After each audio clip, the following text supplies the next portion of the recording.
are week 5 of the high school football season with Coach Keefer and Keefer's Korner. Coach, how you doing today? Hey, doing good. Another big week. So to recap last week, we went to Altoona in a crossover game. One of the first plays they had from scrimmage was, I was reminded of Kiwani 10 years ago or so. Yeah. Where they just kind of get out the gate and, from where I was standing, which was way up on the hill, way over there. To me, that the first 2 touchdowns looked like missed assignment deals, correctable type mistakes. Yeah, without a doubt, correctable. It was 3rd and 6, and their first score, a 68-yard play, a big explosive play. They weren't really truly running option stuff because they were actually blocking people, but they faked like it was an option and they get it pitched quickly, and it was almost like our guys we just weren't prepared for that. Although we practiced it all week, we just kind of in the moment just lost focus on what our job was. The kid's out the gate, the kid could run, so that was not great. Then the next possession, we actually had to have 3 things that go wrong. We had a tackle get cut off, we had a DN that got up the field, and we also had a corner that got up the field. And if any one of those 3 does their deal correctly, which they're very capable of doing, then that doesn't happen. It might be a 5-yard gain, something like that. So that's been frustrating. We really were our number one enemy last week. We made so many mistakes. We did turn the ball over. We just weren't consistent enough to win. And Altoona traditionally has not been good, but Altoona's a team that they had 25 kids that lifted 4 days a week all summer, and they've never had that in program history. And they're a pretty good team. I would expect that Altoona is a team that's got a reasonably good shot of being a level 1, level 2 playoff type team. And are still young. Yeah, they're a junior dominated outfit. Yeah. They're gonna they're making good strides there. Having said that and giving them the credit that they deserve, that's a game that we've certainly felt like we should have won, but we didn't make enough plays, and we got to get back to being what we're capable of doing. I don't know how close people pay attention, but Sparta team that was a good win. Sparta since then's averaged 44 points a game in their other opponents. So it's not like our guys aren't capable. We're not capable of stopping talented people. We just have to be more consistent. Moving ahead, then, did we play Altoona JV on Monday? We did. How'd that go? We did. That went pretty well for us. It was not a competitive game. In fact, we maybe scored more than we should have. But I think it was 46 to nothing. But we played our freshmen half the game, and that's at the JV level. So that's a very encouraging thing. And I felt like our JV kids really, they're playing well, and they're talented. The young kids are, again, not great numbers, but we got some really good kids. And I think we saw a glimpse of those guys at the end of the Ellsworth game, but really they didn't have an opportunity to play against GET at all. Right. And this was JV game number 3, I think. Correct. So from an experience standpoint, numbers aren't huge where you have a ton of guys that just aren't getting reps without that 3rd game. But being able to get experience and having success, that is good for the future. Yeah, it's very good for the future. And I look at a lot of these guys that have been standing out, like on the JV level. Like one kid that's really stepping up is Ben Peavy. Ben Peavy, has played many more JV snaps, but he's getting to the point where, like, hey man, he's gonna get some chances in varsity games because he's doing things right. And the more reps these kids get, that's what you find. You find that they make progress and improve. So we're seeing a number of kids, younger kids that are, they're improving. You guys got on the bus and came home, so I didn't get a chance to talk to you guys after the Altoona game. But going back to the game Friday night, do you remember who was either voted players of the games or guys that stuck out to you and the coaching staff that played well on Friday? I know Sam Hush was the offensive player of the game. I believe Keegan was the defensive player of the game, and Davis Paulson was the special teams player. Davis had a great onside kick. That was something that you would like to see it from your favorite team on a Saturday or Sunday. Yeah. That was perfectly executed, really. And Davis has been, an awesome kid for us to have. But I'm thinking back to the Altoona, and we had opportunities. It was 21 to 15. No, it was after we scored, so it was 30 to 21. Okay. Right, that was the final score. We scored, but we needed, obviously, my thought was, hey, we're going to go for two twice, go for the win. Okay.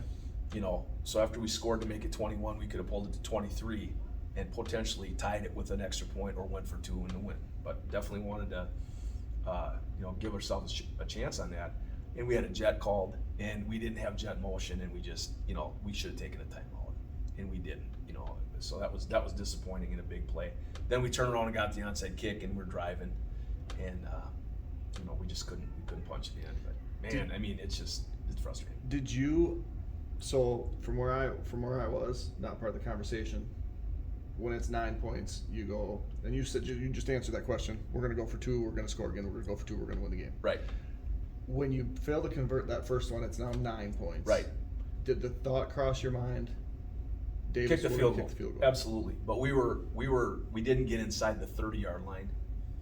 It was still too far, and I can't remember if did we turn it over or did we give it up on downs. I think we turned it over on downs, but I thought we were at like the 26-ish, and I could be wrong. Yeah. But that was something that. Yeah. I absolutely, if we got in a little tighter, we would have kicked the field goal. I didn't think we were in range. 47-yard kick or whatever. It might have been a 43-yard kick.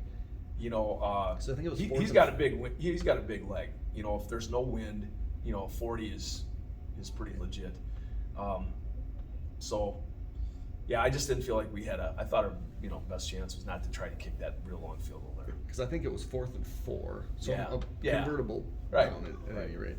And you don't have to answer this in case people watch us, but in my mind, onside kicks and as easy as that was to recover, maybe you just do that every time. Well, if we were able to execute it that well, you'd be foolish not to do it every time. But it's a hard thing to do. It really is. Yeah, I was involved with the kicking thing for a number of years. Right. And as many times as we would call that play in practice. Right. And we converted against Nourishman in 2010. Yep. I don't know a game scenario that we ever converted one besides that. And that was a big one. And we probably should have been called offsides. But even in practice, I don't remember converting. Yeah. Like you kick the ball and it stays low and it goes out of bounds. Mm-hmm. Yeah. It's well, you got to understand what you have. The amount of time the kids practice kicking. Professionals and college guys, that's what they do the whole time. Right. And it takes time to be really good at that.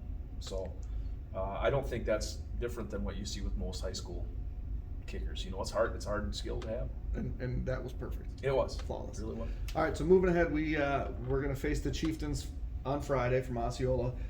We went to Osceola last year, didn't play particularly well. In their last game, I think they shut school down the next day because they didn't play anymore after that. Yeah. We came back. We played Altoona the next week in the level 1 of the regional deal. Right. They were also a young team last year, right? Yes, they were. So they're bringing a lot of their dudes back, and they've had a lot of success to this point. Yeah, they're right now they're a senior-dominated team, and they have a lot of really good football players, and they're just super consistent. They don't make a lot of mistakes. Maybe a little unlike Ellsworth has some guys that just like you see them on film and they really stand out.